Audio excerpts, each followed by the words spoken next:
Entitled mom is upset that I did my job and now my boss is threatening me.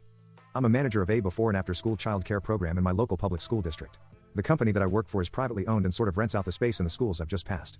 My 7th year working here started when I was 15 and I've always really liked it, mainly because the school that I've been working at is the school that I went to as a kid and it's within close walking distance. Working at that specific school is one of the main reasons that I've worked here for so long. When I became the manager, it was literally something that was just forced upon me because there was no one else to fill that role. I've always been really good at saving, so I've never asked for a raise before. I've spent my own money buying toys and supplies for the site that the higher-ups either didn't want to get or didn't know what to get. I've been short on support staff for my site for the second straight year as they do not want to pay a competing starting wage with other nearby businesses. But whatever. Working with children K through 5 takes a lot out of you, but you do it for them. I've always really liked my job, but the past couple of days are making me change my mind.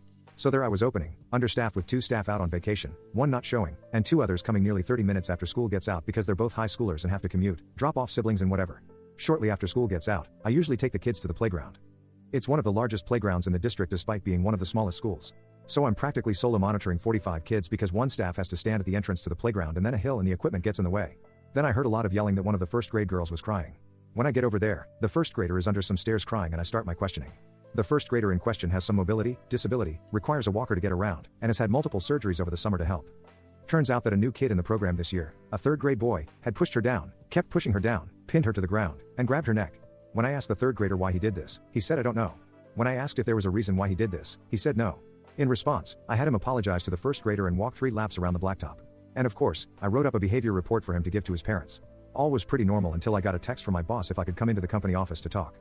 Apparently, the mom of the 3rd grader had called my boss and the principal of the school and had a multi-hour conversation about how I was being biased and unfair to her kid. She demanded that I be removed from the site and my boss for some reason immediately caved and said that I could pick the school that I wanted to change.